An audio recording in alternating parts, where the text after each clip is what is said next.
For 17 years, Earth was silent, ignoring the galaxy's most advanced invitation to join the stars. But when humanity finally responded, it wasn't with equations or power. It was with music, stories, laughter, and the sound of rain on a rooftop. What followed wasn't war, it was wonder. If you're new here, make sure to subscribe to the channel and give this video a thumbs up to support more powerful storytelling from across the stars. Now let's journey into this unforgettable tale of how the universe heard humanity, not through science but through soul. The Thalnari Alliance had made peaceful contact with dozens of civilizations scattered across the galaxy, each with their own strange customs, curious technologies, and versions of art or science. Their methods were reliable, send a signal, based on universal logic, prime numbers, chemical constants, and light-coded mathematics. Every advanced society recognized the pattern. Every species eventually replied. Except one. For 17 full cycles, High Coordinator Sinara Kell had watched the quiet blue and green world called Earth. Located in the outer spiral of the Milky cluster, Earth sat surrounded by noise.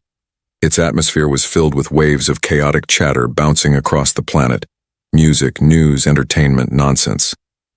To the Thalnari, it was as if a young species had discovered sound and hadn't stopped yelling since. Commander Bruneth, tall and covered in metallic black scales, stood at Sinara's side, his tone unimpressed. Their broadcasts suggest awareness of technology but no indication of interstellar intelligence. Their satellites barely escape their gravity field. Primitive, emotional, unfocused. Sinara narrowed her eyes, tapping the glowing symbols on her console. Yet they continue. Their attempts to explore space, though crude, haven't stopped in over a century. There's persistence, curiosity. Bruneth snorted. And ignorance.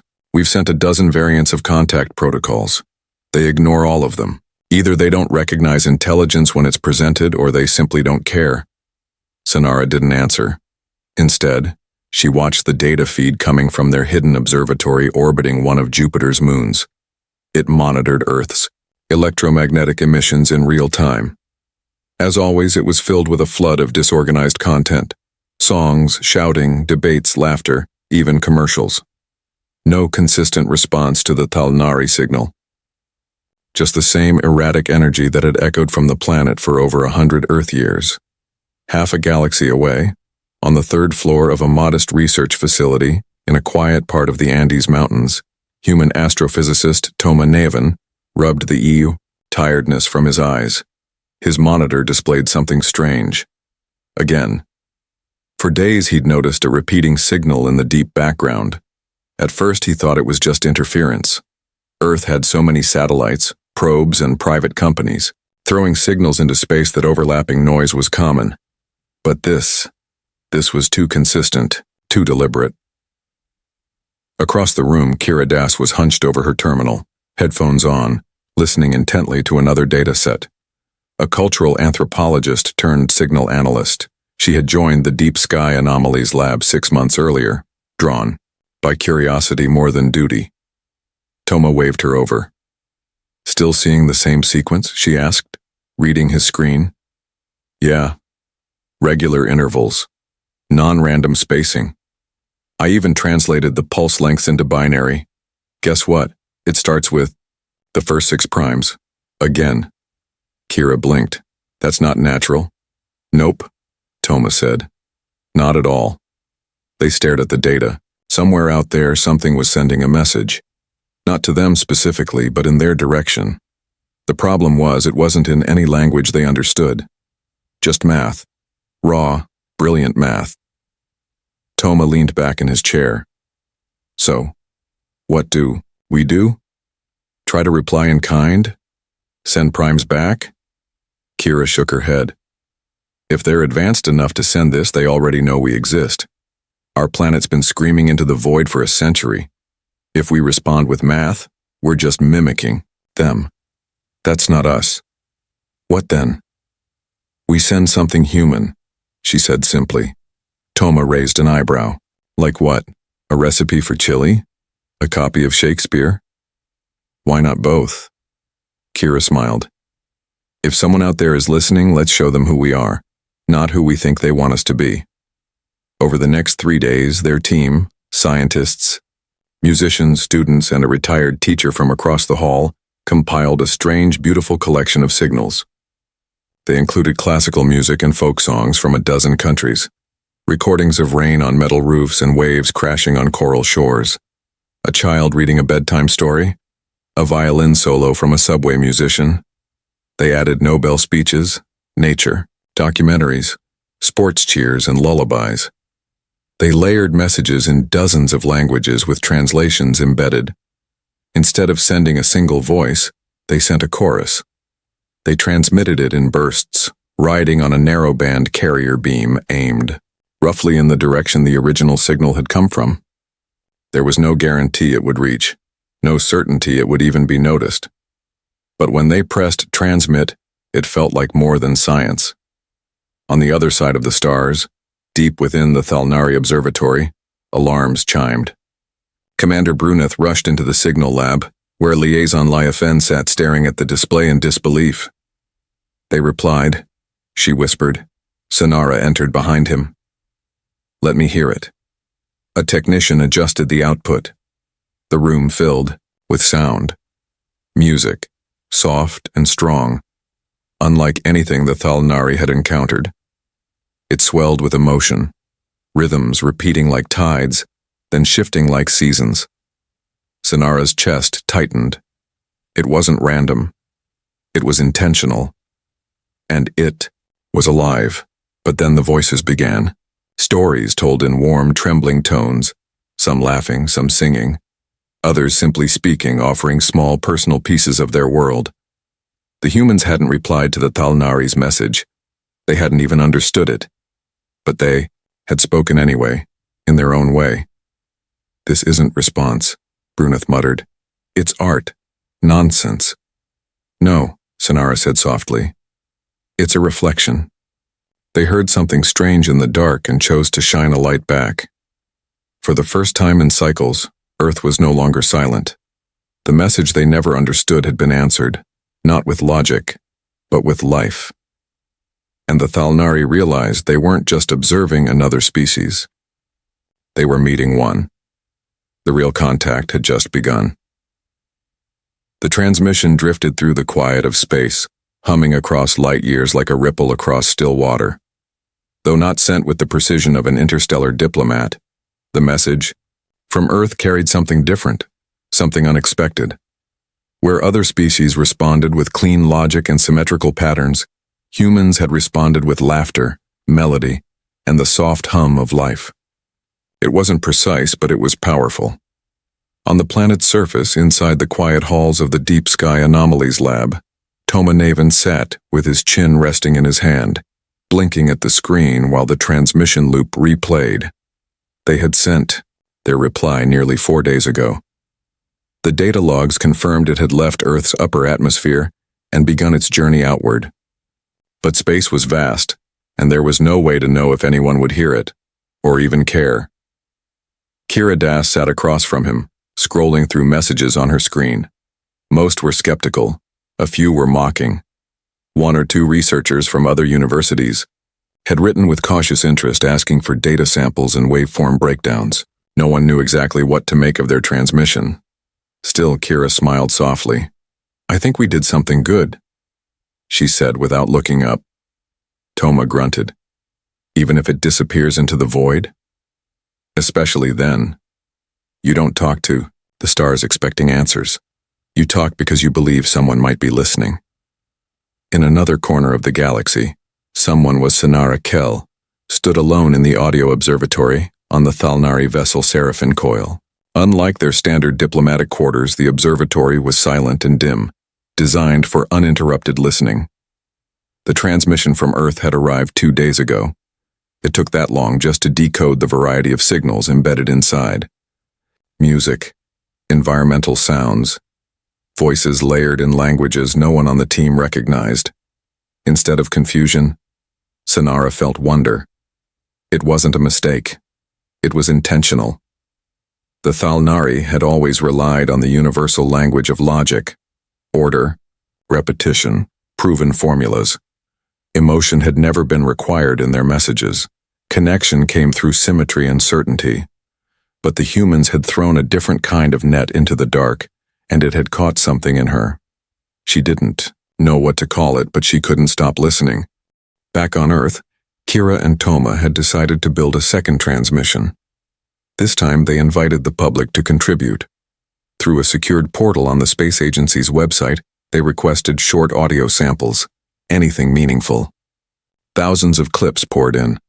A girl playing a flute in rural India, a father and son rebuilding a bicycle and laughing, the heartbeat of a newborn, a cafe conversation in Rome, old friends singing together over video chat, sounds of oceans, cities' silence.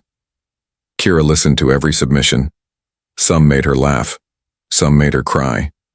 One clip, a grandmother telling her grandson how to make soup, played softly through the lab speakers one night as they worked late. No formulas, no scientific data, just life as it was lived.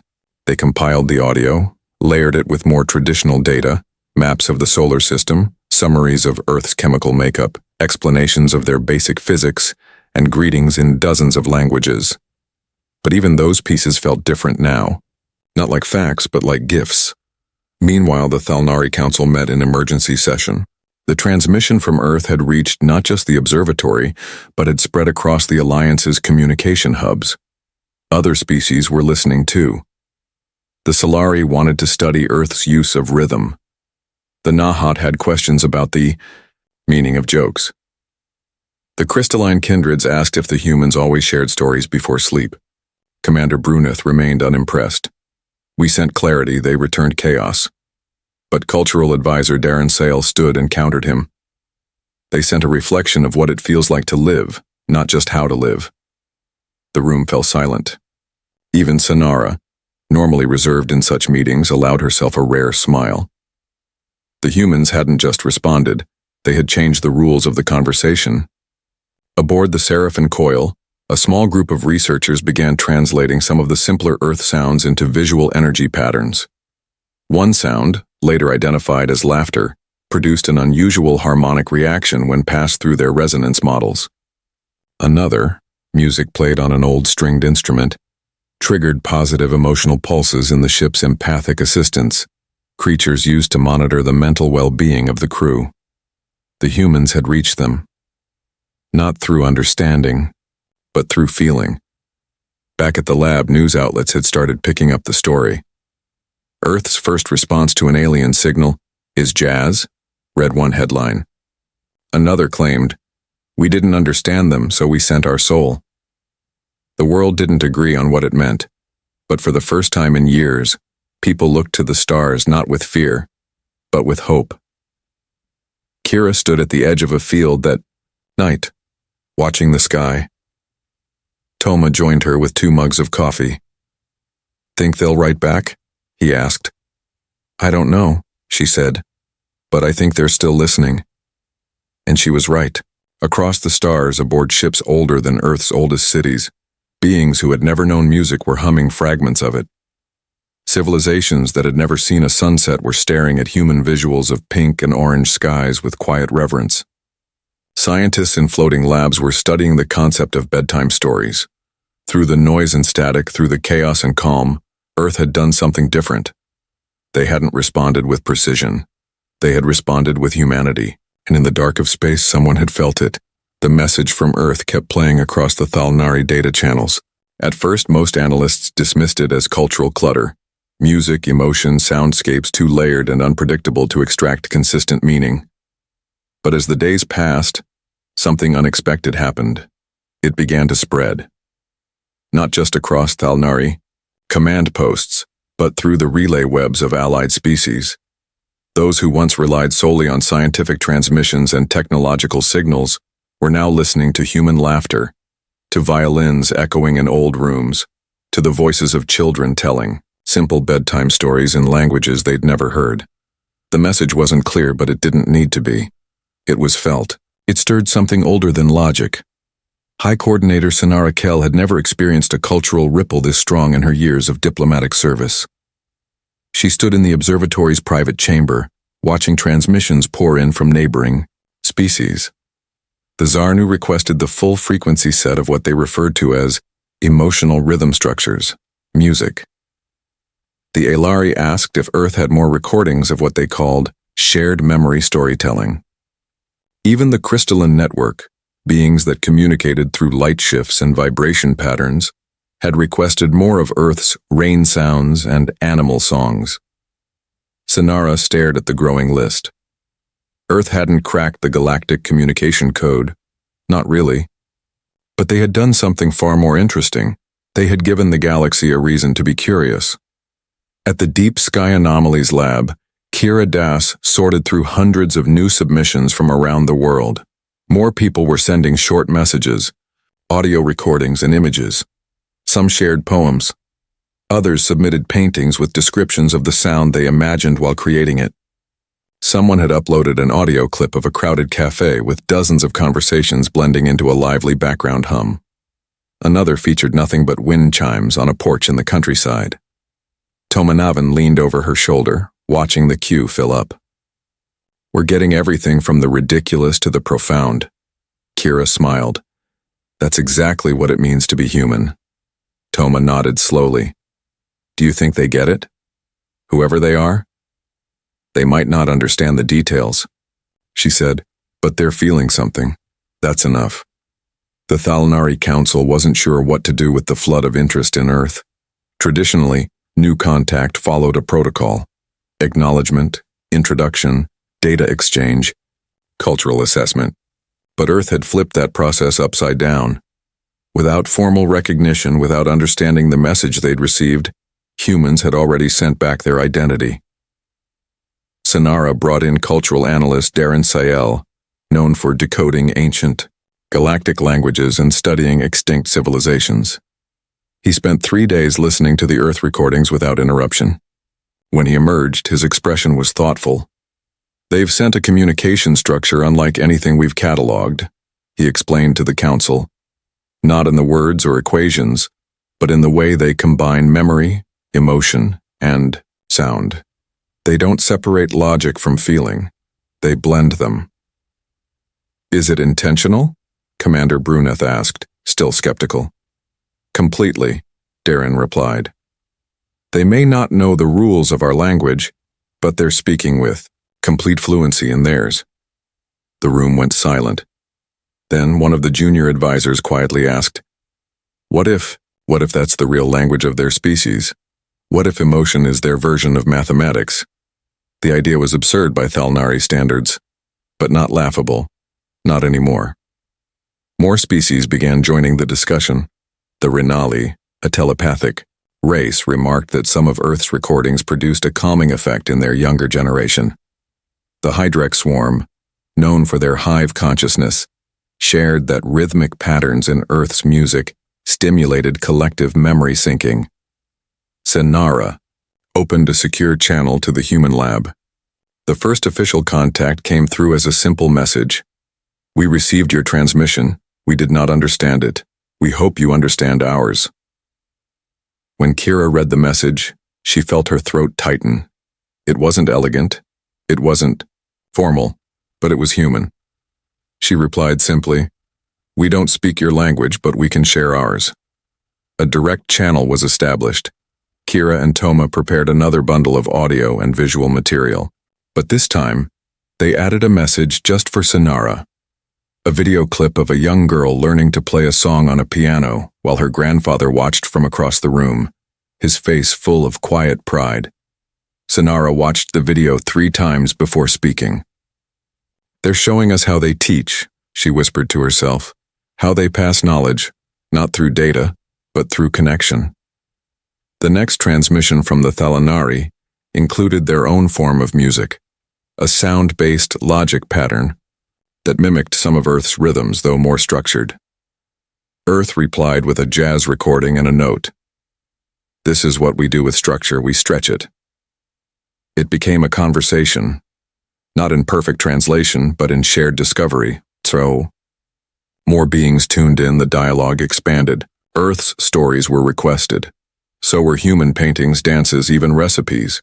The galaxy didn't want Earth's weapons or theories. It wanted its culture. For the first time, the Alliance realized something humbling. While they had sent Earth, their most refined logic, Earth had sent something harder to define and impossible to ignore, themselves, and that, it seemed, was enough to change everything. The sky over Earth was quiet the night the signal came back. Not with thunder, not with lasers or warnings, but with a soft, steady pulse that barely registered on traditional systems. At first, the scientists thought it was background radiation, again, just another anomaly in the endless static of space. But when the pattern repeated 3 times, then shifted into a recognizable rhythm, they knew. Someone had heard them. And now, they were answering. At the Deep Sky Anomalies Lab, Toma. Naven stared at the screen, eyes wide, his fingers frozen above the keyboard. "It's them," he whispered. Kiridas leaned over his shoulder, scanning the data. It wasn't just noise. It was deliberate. Clear pacing, repeating tones, layered harmonic structures, music, but in a way Earth had never composed. The key. Aliens weren't just returning a signal, they were replying in kind. The room filled with quiet excitement as more scientists arrived. They didn't shout, they didn't cheer, they just listened. In that moment, they all felt the same thing: connection. The return message included sounds unfamiliar but beautiful, tones that shimmered like glass, rhythms that moved like heartbeats. Embedded within the signal was a recorded voice translated into several Earth languages. It said only this: "We did not know how to reply, then we remembered what we heard." News traveled fast. Across the globe, people tuned in to broadcasts, replaying the alien message. Musicians tried to imitate its structure. Poets wrote about the way it made them feel. For the first time, humans were not just sending signals into the stars, they were hearing their own echo reflected back. The Thalnari Alliance, for all their technological mastery, had never expected Earth to speak in such a raw, emotional dialect. What they'd once dismissed as chaotic had become a kind of new language, one that defied translation but made sense to anyone willing to feel. High Coordinator Sinara Kell watched the human response unfold with quiet pride. This wasn't a diplomatic victory. It wasn't a formal alliance or a treaty. It was something more powerful. It was recognition. More signals followed. Earth sent a ballet performance captured from a handheld camera in a local studio. The Thalnari responded with a visual pattern, light beams moving in a spiral formation, mimicking the rhythm of the dance. A group of school children recorded songs in different languages and sent them up through a relay. Days later, an alien chorus responded with tones adjusted to match the pitch and cadence of the children's voices. The exchange wasn't perfect, but it was real. Toma and Kira became unexpected representatives of Earth, not politicians, not soldiers, just curious people who had listened first and spoken second. When the Thalnari invited a small human team to a neutral meeting point on one of Jupiter's moons, the space agency didn't hesitate. A shuttle was launched, and with it, the hopes of a world that had always wondered if it was alone. Sinara met the human delegation in person. She was taller than expected, her skin like polished silver, her eyes luminous and steady. But it was the way she moved, calm, graceful, curious, that made her seem familiar.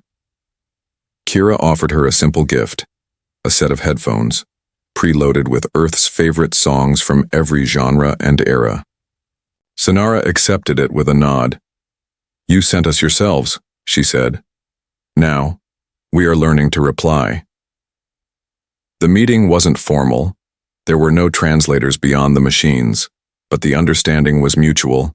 They shared sounds, images, and small pieces of home. Sinara played a string of harmonic pulses created by a Thalnari child learning to speak through music. Kira responded with a video of a toddler babbling and laughing in a living room filled with soft toys. Everyone present knew what it meant. Later, back on Earth, the lab team gathered on the roof of their building, watching the stars. It had been a long year, full of questions, doubts, and wonder. But in the end, they had found something more than data. They had found proof that to be human, and to share that humanity openly, was enough.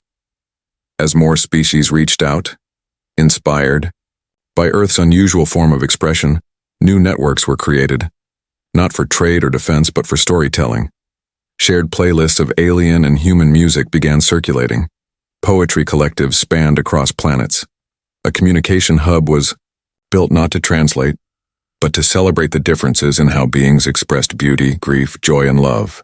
The most popular piece of Earth's original transmission wasn't the detailed scientific mapping of the solar system or the Nobel Prize acceptance speeches.